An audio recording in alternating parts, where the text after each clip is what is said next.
Hello, my name's Bob. Welcome to the Modeler's Workbench. Thank you so much for clicking and watching my first build video. I hope to post a lot more in the future.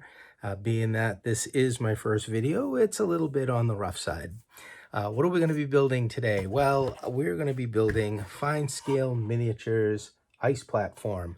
I picked this kit up beginning of the year at train show, paid a little over $20 for it, which I thought was a bargain for one of these kits and what you get in the kit. It got added to my to be built pile, but I was thinking about what kit to do for my first video, and you don't tend not to see a whole lot of builds for these fine scale miniature kits, and some of the kits are pretty big, to be honest. But these early kits, and I believe this one came from the 60s, is a little bit on the smaller side to build. I built the flour grain mill a couple of months ago. That came out really nice. Another kit that I got pretty cheap at a show because it is so old. But don't let that deter you. These kits are fantastic. So let us head over to the workbench and start part one of the ice platform build. All right, so we're gonna go old school with this fine scale miniatures ice station. Picked this up at a train show. I paid around $20 for it. This is an early structure that George put out. And in the box, we have got some instructions. Now, the instructions are just on one sheet here. Later kits, more detailed instructions. But this kit's pretty simple. If you've done some Craftsman kits before, this one should go together without a problem. What's nice about instructions like this is, you know, they stay simple. They've got full-size drawings. We've got the template for later on that we're going to build the ice platform. And though the pictures are black and white and pretty dark, they're hard to see, but actually the cover photo is the best photo of the structure. But again, it's pretty straightforward, so this shouldn't be a problem. Now, one thing about these old kits, because I built one before, was that the window material that was used way back in the day was this clear acetate with this printing on it. So when they went behind the window and you were going to line the window with wood, it would be like that. I'm really not a fan of this. The last one of these old ones I did, I opened the windows up a little bit and used Tichy windows. It just so happens that I found that 8024 number window out of my supply fit the opening of these windows perfectly. So this is what we're going to use. And there's only two windows in this kit. Two window openings, so just need two of them. But 8024 worked quite well with this. The other thing with this kit that was similar to another one I did was the foundation of these little bag of rocks. The last one I did, I replaced it with chooch wall material for the bottom, which is like this rubber material with a stone. I might do that with this one. I might do something different. I'm not quite sure. But I'm not going to use this rock stuff here. We've got the roof card with the lines for the shingles. Because of the age, it's got a little bit of bending, but not too bad. This will obviously get used. Little sheet of signage that's included. We've got some fine scale miniature kits that were available back in the day. So this little advertisement here, another advertisement here. This is the kit that I had built before, this old time flour and grain mill. Great kit. If you see it at a show, it's not much money. It's a lot of bang for the buck in that kit, I'll tell you. Then there's an instruction sheet for the shingles that are used with this kit. Again, we're going pretty old school here, and I think I might use these. Sometimes I'll use the Campbell shingles, which a lot of people hate, but I certainly like them. But this is the shingle material. What I really like about this stuff is it's super thin. It looks so much more realistic than some of the shingles that are on thicker paper. With HO scale, as with anything, the thinner you can get it, I think the more realistic it looks. The wood in this kit's fantastic. Great shape, wood. Everything is cut out here to shape. We've got some pre-cut pieces here and pre-cut pieces here. We've got some bracing, just like, I mean, geez, you go back over 50 years that this kit came out, but all the basics in a kit that you would buy today are really the same. You get some wood bracing and some corner trim, and we'll look at the instructions to see where all these pieces go. We also get some plastic ice cubes with this kit. Again, I paid like $20 for this kit, so it's quite the deal if you stumble upon these at train shows. They're really not that much money if they're in private hands and people want to sell them. The steers with this are white metal castings. I may or may not use these. A lot of times I will just revert to wooden steers if I don't like this. So yeah, this is the content of the kit. This is what we're going to be building. If anyone finds this video interesting and putting one of these old kits together, well, you're in the same club as me, because I just love putting old kits together. Obviously, the first thing we're going to do, we'll roughen up some walls, and we'll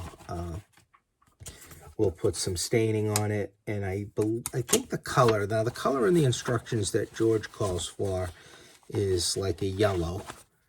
And I have kind of a buff color I think I may use on this one. And then we'll just dirty it up after. The instructions talk about painting the 6 wall pieces first. Well, that's what I'm going to do. He talks about putting nail holes in it, cutting vertical lines for boards, steel wire brush to rough up the walls. He says study all the details in the photos so that you have a good idea of how everything goes together. So again, that's what we're going to do. And the first thing I want to do is roughen up the walls. I'm going to start off using this brush here. Get this at Home Depot or Lowe's or hardware store, automotive store. I'm just going to put some grain into this wood here with this brush. And I'll do this to all the pieces. This will be the first kind of grain that I'll put into it.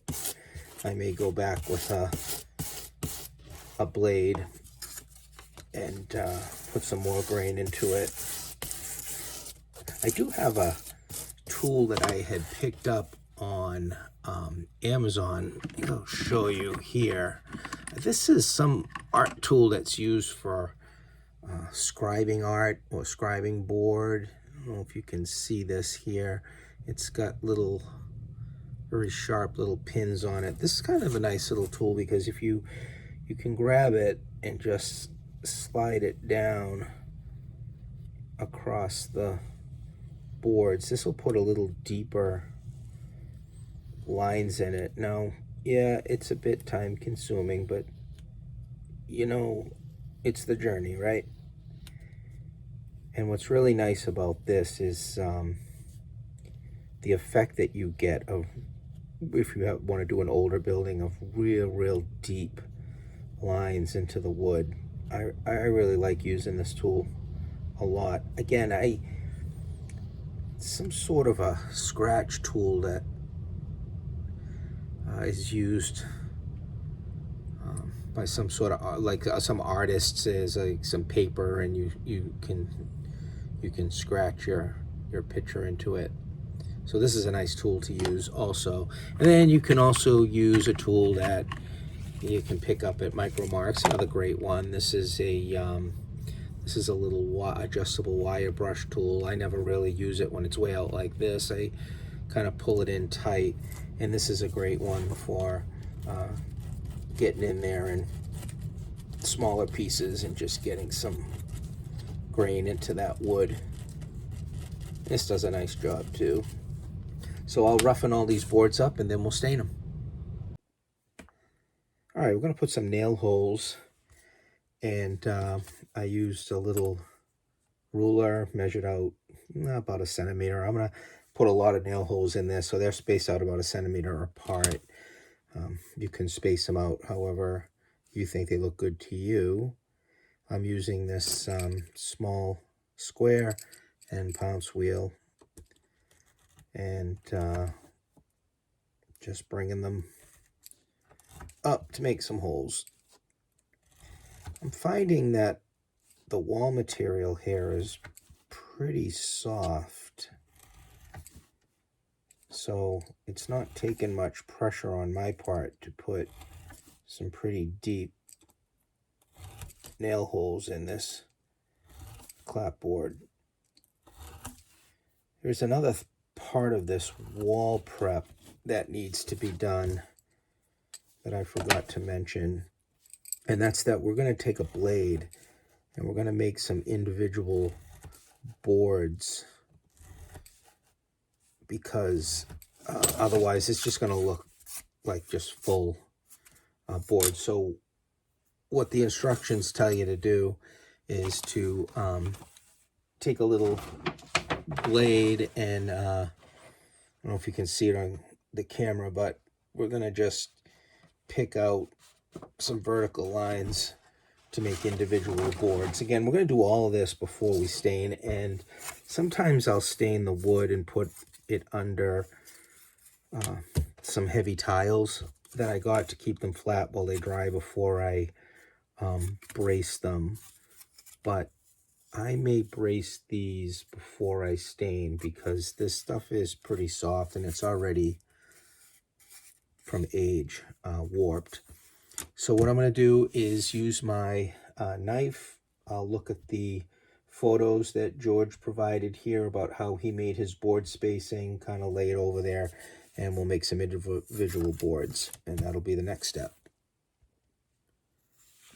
This is the interior bracing that you're supposed to use. It is an 1/8 inch thick and a 1/4 inch wide. There is a drawing about where the bracing goes here in the wall sections. It's always good to lay out your walls, figure out which way they're gonna go. With this kit here, we've got a long back wall, and then we have one of these that go at the end like that.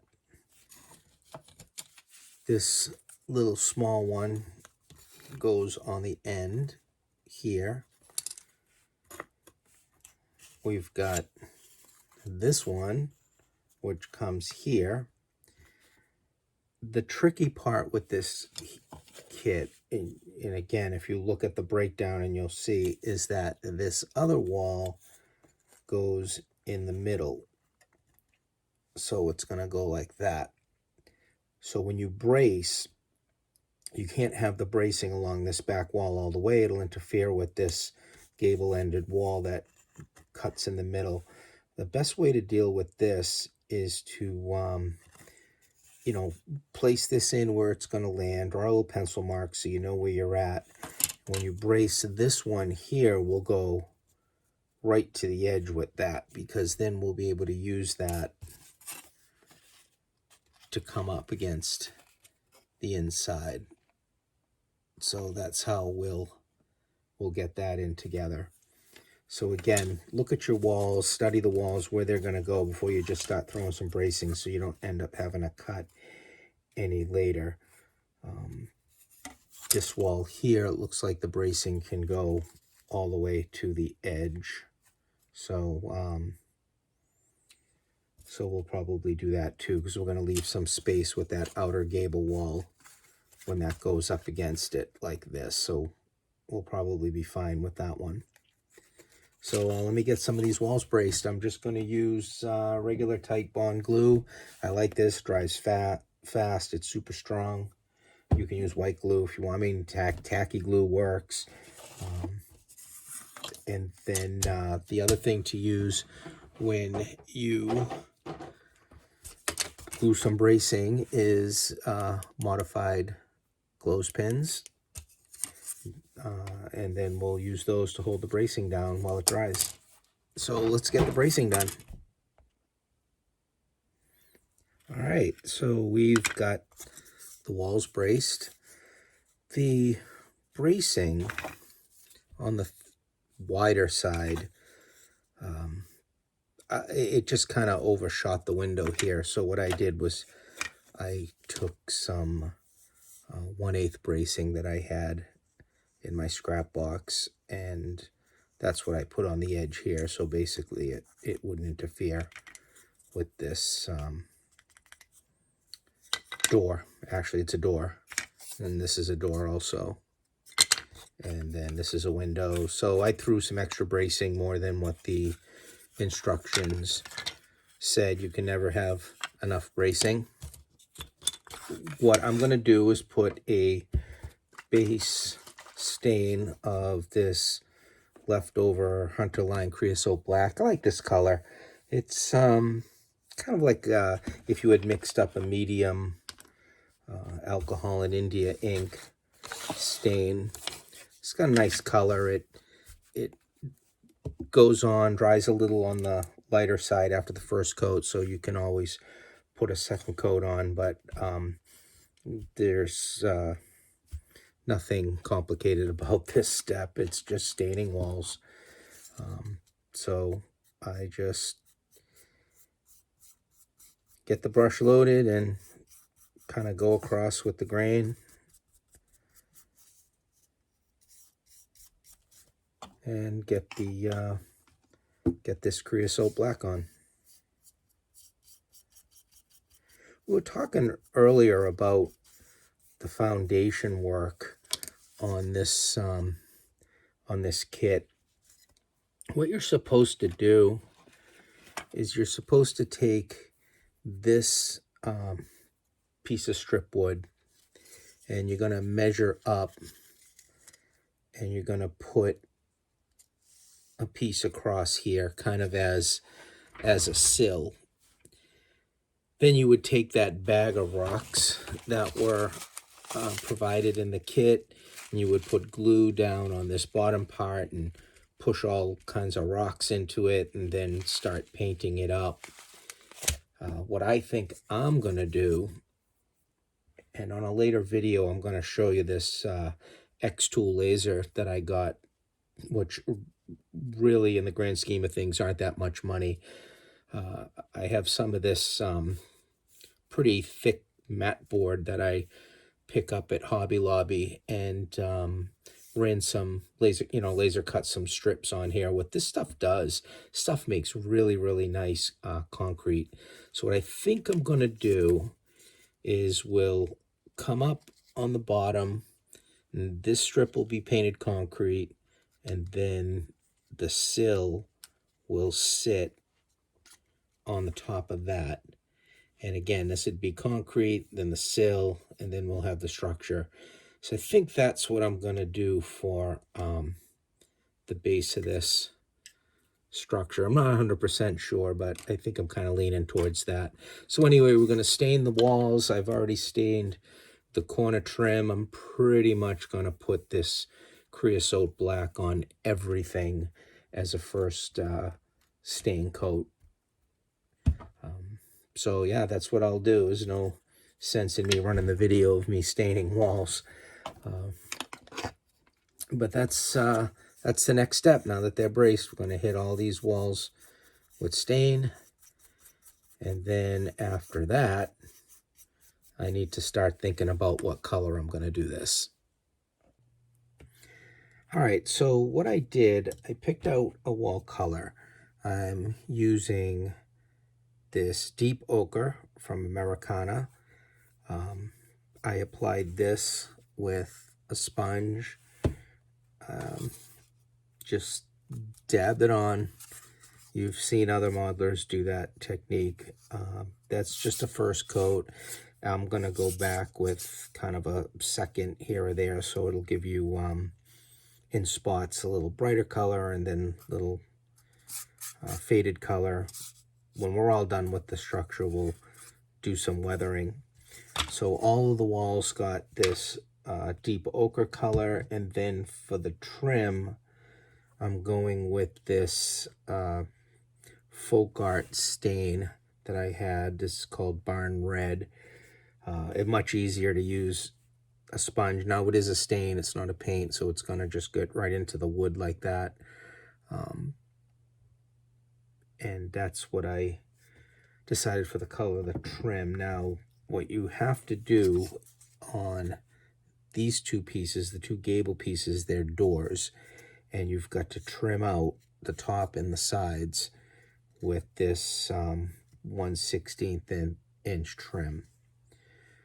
The way that I usually do this is I'll take the piece of trim and I will lay it across the top using a little razor blade, do like a tick mark or a little deep mark, and then I'll cut it, and then I'll have the piece.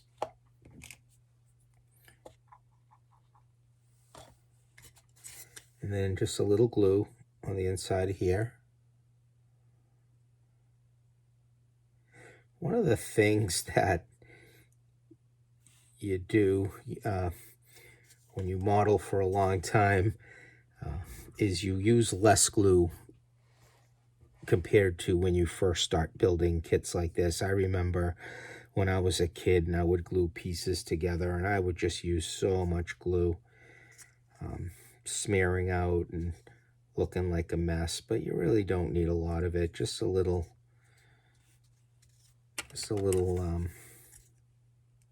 glue will go a long way. It'll make your model look better too. So I'm pushing this little piece up against the top of that. I want it even in the back. You can use your fingernail. You can styball it. Just get it even to the back of this wall section here. So even here. And then it will stick out ever so slightly. And then we've got our first little piece of wood trim up there. And we're just going to repeat that. We're just going to put the sides in next. So always do the top first, just like in the real world. Always think of the real world when you're modeling. The top piece, the header piece, will go on, and then your side pieces will come in after it like this. And we got to do this opening, and we've got to do this opening with this 1/16 inch trim. And this will be the same trim that we will use on the sides also. So I've got to get that done. All right, don't mind the dirty workbench. I've got a lot going on on this here, and I tend not to put things away immediately after I use them. I noticed an issue with the kit that I wanted to point out, and that is that these gable walls, if you line up the bottom, okay, here, then you've got a lot of space here. This gable wall should have been a little taller. Now there's going to be a foundation along the bottom, so what I did, if you match up so that this is close to that, so you're going to get your roof lines down, okay, here, then you're going to have a space. So the first thing I did was I put a piece of strip wood along the bottom, and if you look, when when that ends up coming here, the edges are going to be pretty close together. Now again, there is a foundation going on the bottom. I don't have to be that critical with this. I'll just take a piece of strip wood that I have here. This is kind of, I believe this is like a scale 4 by 10 or something like that, and I'll just run it along the bottom there, and that'll give me a flat surface when I run the foundation and then the foundation cap. So that's what I got to do now. Put a little piece down in here. I also trimmed the doors here. This up here is supposed to be glass. I don't really want to use that clear card that came with it that differentiated it, so I think I'm going to use my little X tool laser cutter and just make a little window that sits behind that. I put 1 coat of brown stain on the door material. I have to continue to paint and weather it before I put it behind, and that's how that goes there. And again, there'll be glass on the top of that. I mean, that's a little bit of that buff color on there. Some of the nail holes you can see with the black that came through. Doesn't jump in your face. It's there, you can see it, which I kind of like that effect. I mean, I'm one of the ones of the 3-foot rule that from 3 feet away, you're gonna just see that look of the nails, and I think that's gonna look a lot better. Again, I braced the living daylights out of the back of this kit because I found the wood a little on the softer side, but all in all, the wood's fantastic, just fantastic. So that's what I got to do now, and then what I will do is start getting some of the walls together. What I do is I do one side at 90 degrees like that, and then I will do the other side, say at 90 degrees, and then put them together, and I find that will keep it a lot more square than if I just put a gable wall in, an end wall in, and built it out that way. I'll do 2 halves and then put the halves together. I think it's just easier to get that nice square ends working with the 2 halves. So that's what I'm going to do now. Hey, thank you so much for watching part 1. Hopefully I'll get part 2 up pretty soon on the build. And again, thank you so much for watching. If even a couple of people are watching this video, makes me happy. I love watching build videos, and I'm sure if you clicked on it and you're watching this, you like them too. So until part 2, we'll see you next time at the Modeler's Workbench.